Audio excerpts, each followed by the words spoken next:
अवैध रेती वाहतुकीमुळे कोल्हापुरी बंधारा धोक्यात, पाटबंधारा विभागाचे तहसीलदारास वाळूत बंद करण्याचे पत्र। सिंदखेड राजा तालुक्यातील खडकपूर्णा नदीपात्रातून अवैध रेती उत्खनन खुलेआम वाहतूक सुरू आहे।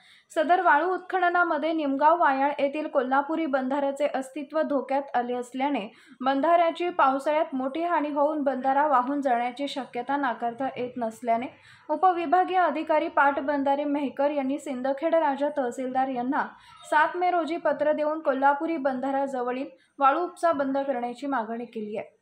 याबाबत सविस्तर वृत्त असे की सिंदखेड राजा तालुक्यातील निमगाव वायाळ येथील कोल्हापुरी बंधारा जवळील 100 ते 200 फुटांवरती मोठ्या प्रमाणात अवैध रेतीचे उत्खनन सुरू आहे।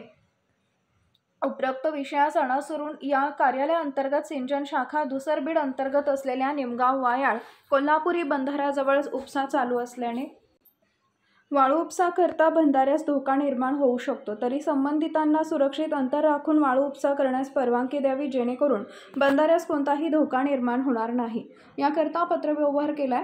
मात्र संबंधित पत्रव्यवहारावर महसूल विभाग कारवाई करून वाळू उत्खनन बंद करेल का, या पत्राला केराची टोपली दाखवेल का, यावर ग्रामस्थांचं लक्ष लागून आहे। सूर्या मराठी न्यूजसाठी इस्माईल शेखसह अमीन शेख, बुलढाणा।